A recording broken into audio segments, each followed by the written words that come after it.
بسم الله الرحمن الرحيم. الحمد لله رب العالمين، والصلاة والسلام على أشرف الأنبياء والمرسلين سيدنا محمد وعلى آله وصحبه أجمعين.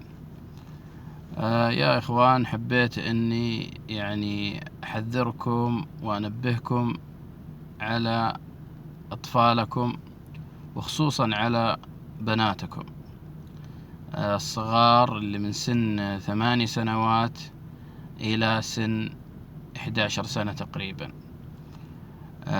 لأني من خلال حسابي في تويتر في تحليل الشخصيات، من خلال الاطلاع على الحساب في تويتر وقراءة خط الزمن للراغبين في تحليل الشخصية،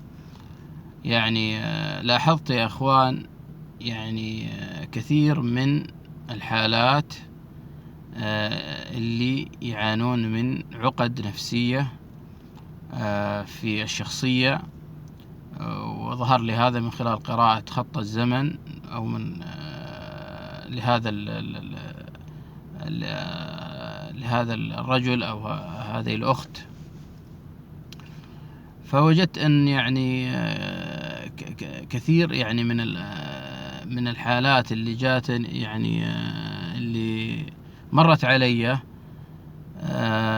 تعاني من عقد نفسية أو من أمراض نفسية أو من انحراف للأسف خلقي، ومقارفة للذنوب والمعاصي وجدت هذه الحالات منها ما تعرض للتحرش الجنسي أو الاغتصاب في فترة الطفولة.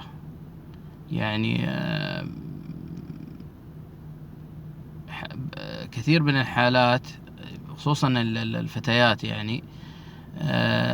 لاحظت بعد قراءة خط الزمن إنها عانت من مشكلة تحرش جنسي أو لا سمح الله محاولة اغتصاب في المرحلة العمرية في الطفولة، في المرحلة العمرية ما بين 8 سنوات إلى 11 سنة. وهذا سبب لها أثر نفسي كبير في مثلا أو عقد نفسية تحتاج إلى من يساعدها في تجاوز هذه الأثر النفسي، تجاوز هذا الأثر النفسي وحل هذه العقد النفسية. فبعضهم كنا نساعدهم بما علمنا الله سبحانه وتعالى، وبعضهم كنا نوجههم للأطباء النفسيين أو الرقاة الشرعيين، أو نقوم برقيتهم بعض الأحيان لعلهم ينتفعون بالقرآن، أن القرآن شفاء، ونعلمهم بعض الوصفات النبوية الواردة في الكتاب والسنة، وانتفع الحمد لله بعض الأخوات.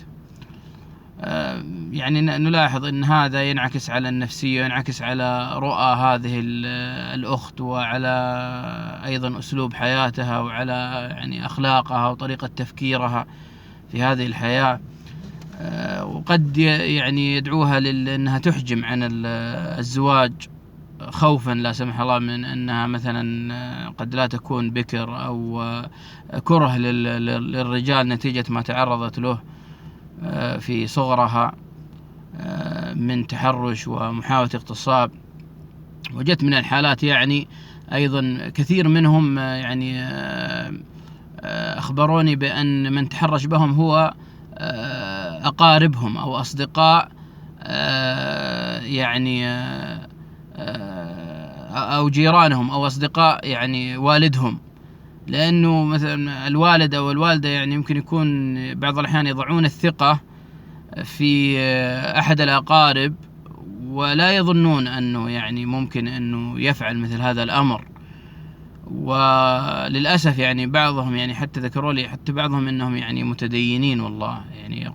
تقول لي إحدى الأخوات أكثر والله من أخت تقول أن بعضهم متدينين، استغفر الله العظيم، لكن الشيطان موجود. ولذلك يا أخوان حبيت فقط أن أحذر أننا يعني ننتبه لأبنائنا لبناتنا، لا نضع الثقة الكاملة يعني في الأقارب مهما كان هذا الإنسان على يعني إن شاء الله دين وعلى خلق، وهذا الشيطان موجود يا إخوان، فلنحذر. أيضا المراقبة والمتابعة الدائمة لسلوك الطفلة، و أن تكون الأم قريبة من ابنتها وتحذرها وتنبهها وتعلمها دائما كيف تتصرف في مثل هذه المواقف لا سمح الله تعرضت لها. هذا أمر مهم أيضا يا إخوان. فيعني لذلك أنا حبيت أن أنبه، وفي كثير من القصص إن شاء الله في قادم الأيام إن شاء الله نذكرها لكم. يعني منها مثلا يعني واحدة من الأخوات تذكر لي أن أحد أقاربهم يعني، وكان يعني والدها يستضيفه دائما، يأتي من خارج المدينة اللي يسكنون فيها، وكان يستضيفه دائما والدها، وكان يثق فيه ثقة كبيرة كونه يعني إنسان ملتزم ويعني مستقيم. ولا أريد أن أذكر أيضا العمل الذي كان يعمله مثل ما ذكرت لي الأخت، إلا أنه يعني كان يأخذها بحجة أنه يشتري لها حلويات من البقالة في العصر ويقوم بالاعتداء عليها، التحرش بها والاعتداء عليها، يعني اعتداء ليس بسيط، لدرجة أنها يعني هي الآن لا تقبل موضوع الزواج ولا توافق على من يتقدم لها، خوفا من لا سمح الله من إنها لا تكون يعني بنت، فتتعذر بأعذار في كل مرة يتقدم إليها خطيب، تتعذر بأعذار لأهلها، خوفا من أنها يعني لا تكون بكر لا سمح الله، أو خوفا من هذه العقدة النفسية اللي صارت يعني لديها من الرجال والعياذ بالله. فنصحتها يعني أنها تستعين بالله سبحانه وتعالى، وتجعل ثقتها في الله سبحانه وتعالى قوية، وفي نفسها أيضا ثقتها قوية، وأن تراجع طبيبة نساء ولا تكشف عليها وتطمنها على وضعها وحالها، وأن تتجاوز هذا الأمر، ويعني تبدأ حياة إن شاء الله جديدة. يعني حاولنا نصحها ورقيتها، لأنه مثل هذه المواقف أيضا قد تسبب المس والعياذ بالله للطفلة، يعني قد تعاني من مس يعني باقي حياتها نتيجة للخوف الشديد اللي تعرضت له أثناء الموقف، أو الذكريات المؤلمة والعياذ بالله يعني اللي حصلت لها. فالقصص يا أخوان يعني ويا أخوات كثيرة والله اللي سمعتها في مثل هذه المواقف من الأخوات والله يعني، وبعضهم هداها الله يعني انحرفت سلوكيا والعياذ بالله نتيجة لهذا الأمر اللي حصل لها والعياذ بالله، أصبحت تقارف المعاصي والعياذ بالله، الكبائر والصغائر، ومتساهلة والعياذ بالله في الدين، ويعني كل هذا نتيجة والعياذ بالله لعمل الشيطان والعياذ بالله. فلنحذر يا أخوان، نحذر على بناتنا، على أخواتنا في مرحلة الطفولة، يعني لا نضع ثقتنا في الأقارب، في الأجانب الأغراب، يعني مهما كان هذا الإنسان، لأنه ممكن الشيطان موجود، ممكن لا سمح الله قد يحدث ما لا يحمد عقباه، يعني تتضرر هذه البنت.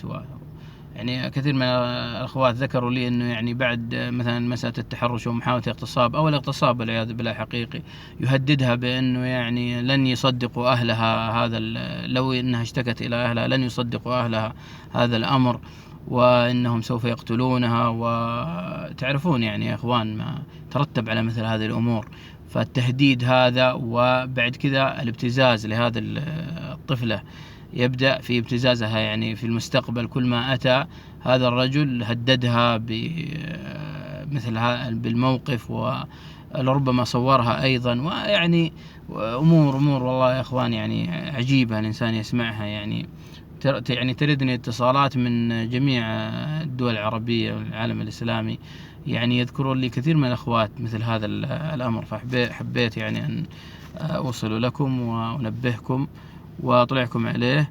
أسأل الله أن يكون فيها الفائدة، وأن يحفظ الله سبحانه وتعالى أعراضنا وأعراض جميع المسلمين والمسلمات في هذه الحياة. هذا، وصلى الله وسلم على سيدنا محمد وعلى آله وصحبه وسلم تسليما كثيرا.